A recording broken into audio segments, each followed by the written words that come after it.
Boa noite, está no ar o Manchetes Online desta quarta-feira, 17 de abril de 2013. E vamos conversar sobre: a Assembleia Legislativa autoriza empréstimos junto a instituições controladas pela União. Os professores do Estado vão receber aumento salarial de 8%, 2% a mais que previsto. Pesquisa do Datafolha aponta que 93% dos paulistanos aprovam a redução da maioridade penal. E outra pesquisa garante que 1 em cada 4 crianças na cidade de São Paulo é obesa. Para comentar esses assuntos conosco estão os deputados Marco Aurélio, do PT, Fernando Capês, do PSDB, e Ulisses Tassinari, do Partido Verde. Boa noite, deputados. Obrigado pela presença. Vamos então para a primeira notícia. Vamos lá? A Assembleia autoriza empréstimos junto a instituições financeiras controladas pela União. Acordo de líderes possibilitou a aprovação pelo plenário da Assembleia do projeto de lei 757 de 2012 do Executivo, que autoriza a contratação de operações de crédito com instituições financeiras controladas pela União, para aplicação de recursos em programas nas áreas de transportes, habitação e meio ambiente. Saiu hoje no site da Assembleia. Capês, deputado, o que o senhor acha dessa resolução? A Assembleia nunca se negou a colaborar com a atuação do governo na implantação de projetos que a gente entende ser de interesse público. A questão do transporte hoje é prioritária. São Paulo tem as melhores rodovias do país, sem dúvida alguma, mas nós necessitamos cada vez mais de investimentos para a área metropolitana. É necessário que haja o transporte rápido sobre trilhos e suspensos, que esse é um transporte que hoje é imprescindível diante do trânsito caótico da região metropolitana de São Paulo. O metrô, cujas linhas precisam ser expandidas e também chegar às regiões metropolitanas, região do ABC, a Guarulhos, Osasco, a Cotia, por exemplo, tem um trânsito muito ruim na Raposo Tavares. E o governo só pode fazer isso se ele contrair empréstimos para que possam ser feitas estas aplicações. Eu acho importante ressaltar, e eu tenho visto isso pelo menos nesse mandato e meio que eu estou deputado, né, o 2006, 2010, 2010, 2014, a Assembleia tem se comportado de uma maneira bastante republicana, ou seja, não é na base do tomar lá da cá, na base de extorsão ou de pedido de vantagens pessoais. Tenho visto, sim, uma análise desses projetos e o governo tem contado, sim, com um apoio do Poder Legislativo no que tange, pelo menos, ao desenvolvimento desses projetos. Agora, o que a Assembleia precisa fazer, que a nossa parte nós não fazemos, a parte de cooperação, autorização de empréstimos, análise dos projetos do Executivo, todos eles a gente tem aprovado e feito isso, a meu ver, até com uma rapidez muito grande. O que a Assembleia não faz, está fazendo pouco, é votar projetos de deputados e reanalisar o veto governamental a projetos de deputados. É tão difícil um deputado ter aprovado um projeto. Nós tivemos agora a votação dos projetos de deputados, 94 projetos aprovados, 92 vetos. Será que nós não sabemos fazer projeto de lei? Então é necessário que a Assembleia rediscuta esses vetos e coloque mais projetos importantes para serem votados. Mas eu apoio essa medida, era importante para a população de São Paulo e foi aprovada. Deputado Marco Aurélio, a bancada do PT aprovou isso também, né? Exatamente, a bancada do PT aprovou. Quero comentar nosso colega doutor Ulisses e o doutor Fernando e dizer de que o deputado Fernando Capês é do PSDB. Eu sou Marco Aurélio do PT, portanto, dois partidos, a princípio, antagônicos do ponto de vista de ideologia. E veja que nesse projeto somamos forças. E, aliás, eu quero assinar embaixo o que o nosso deputado Fernando Capês falou, que a Assembleia não tem sido nenhum obstáculo ao governo do Estado de São Paulo. E que nós temos aqui, infelizmente, projetos nossos que não são votados, né? Quer dizer, existe uma política aqui de segurar o projeto de deputado. E veja, o doutor Fernando Capês, deputado, ele também é promotor, quer dizer, e como é que pode alguém achar que a Assembleia não faz projetos adequadamente do ponto de vista constitucional? O projeto aqui é avaliado de maneira que é feito para que produza seus efeitos constitucionais, legais, cumprindo a legislação. Então, eu faço questão de ressaltar isso, porque isso é uma convivência muito saudável aqui na Assembleia.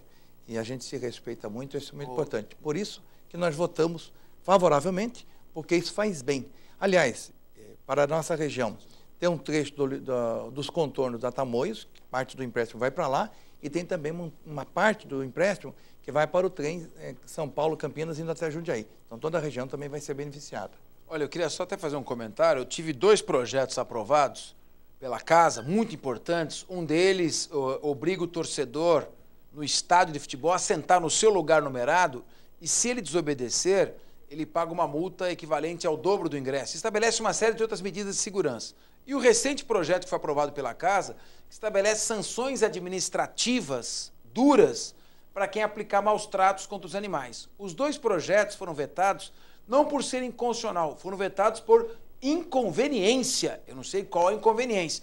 E de maneira que, como estou citando um caso, porque eu lembro dos meus projetos, há vários projetos importantes, deputados desta casa, que foram vetados ou ainda não foram apreciados pela casa e que são importantes na tutela do consumidor em outras áreas. Então fica aqui a nossa cobrança para que a Assembleia vote mais projetos de deputados e analise mais vetos, a meu ver, equivocados a projetos aprovados por esta casa. E temos um trio aqui bastante diversificado, né? PSDB, PT, agora o PV. Qual a posição do PV em relação a esse assunto? Olha, eu acredito que a Assembleia sempre foi sensível aos pedidos do governador. Eu acho que esse empréstimo foi muito oportuno. Eu resido numa região distante de São Paulo, apesar de nós sabermos que o estado de São Paulo tem as melhores estradas do país. Nós temos na nossa região muitas estradas que já estão em péssimas condições. Então, esse empréstimo vai, em parte, ser aplicado na minha região. Tem várias estradas que vão ser recuperadas. Eu acho que de extrema importância, no sentido de fazer terceiras faixas, recap, acostamento. Então, acho que é de extrema importância. E eu quero salientar também que nós já aprovamos o ano passado um outro empréstimo também para a área da saúde, que me deixou bastante contente também, porque veio de encontro também às necessidades maiores da saúde do Estado. Lembrando que o deputado Ulisses Tassinari é médico há 50 anos, não é isso? Sim, senhor. Somente, né? Vamos à próxima notícia, vamos lá? Salário de professores de São Paulo vai subir 8%. O governo do Estado de São Paulo vai ampliar o reajuste salarial dos professores da rede pública estadual.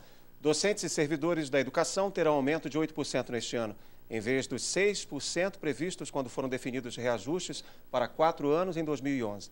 A decisão tenta compensar a perda pela inflação, que no passado foi de 5,84%, segundo o IPCA. Representantes sindicais criticaram. Essa notícia saiu no último segundo. Deputado Marco Aurélio, do PT, o que o senhor acha dessa crítica? Por que houve a crítica, né? Primeiro que não são 8%, são 2%, porque os 6% já foram aprovados pela Assembleia no ano passado para este ano, né? E nesse 6%, não é 6%, porque foi incorporada uma gratificação que já tinha. Então é menos do que 6%. Então, quando falar 8%, no primeiro momento parece uma notícia espetacular, mas não é 8%. É 2%, lembrando que os 6% já foram votados na Assembleia anteriormente e esses 6% contemplam a incorporação de uma gratificação. É por isso que o pessoal está reclamando, né? Na verdade, existe uma defasagem histórica e que precisa ser revalorizado no salário dos professores. Agora, os professores não querem só a questão salarial, que é super importante, mas também condições de trabalho, né? Melhorar as condições da escola, melhorar a segurança das escolas, né? Porque hoje, infelizmente, você tem problemas de segurança dentro das escolas. Nós precisamos recuperar o Estado de São Paulo com uma educação que foi modelo no passado, né?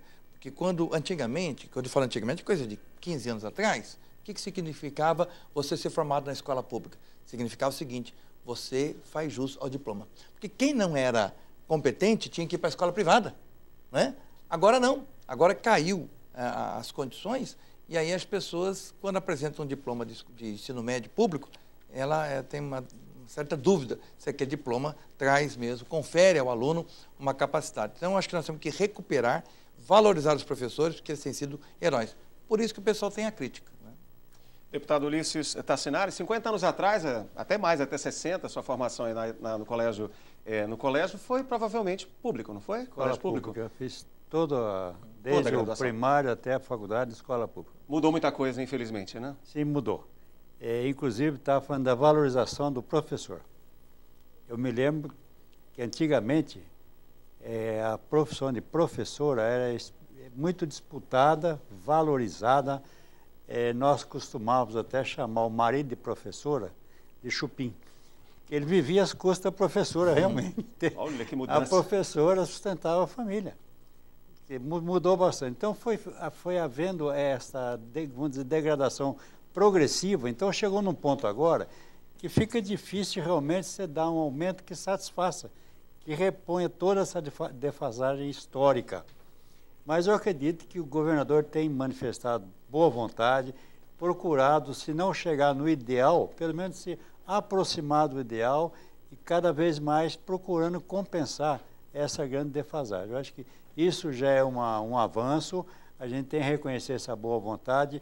Nós aprovamos em 2011 a projeção para os 4 anos, até 2014, mas já não ficou só na nossa projeção. Ele já deu uma acréscimo a mais também, tendo em vista a inflação. Acho que estamos caminhando bem, não chegamos no ponto ideal, como não chegamos também no salário de médico, de outras profissões, mas acredito que está havendo diálogo, boa vontade, no sentido de a gente cada vez mais chegar ao ideal. Fernando Capês, deputado, o senhor acha que esse foi o limite que o governo podia dar de aumento?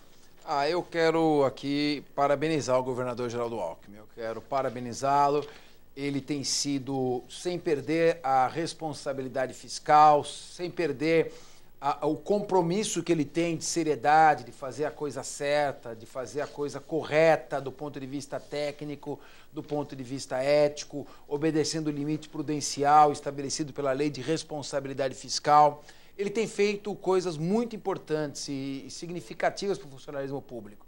Você veja com relação, por exemplo, na área de segurança, da Polícia Militar, um pleito antigo da incorporação do adicional do local de exercício, que era uma gratificação percebida pelos policiais e que quando eles se aposentavam, eles não continuavam a receber, porque aquilo não era incorporado aos vencimentos. Então ele fez essa incorporação, ele reintroduziu aí, está reintroduzindo o posto imediato para os oficiais e dando esse aumento, que sempre é um reconhecimento, sempre é um aumento, é um esforço, há um gasto enorme, porque nós temos uma massa de servidores públicos na área da justiça, da segurança, da saúde, da educação, muito grande. Então, qualquer movimentação é movimentação de bilhões.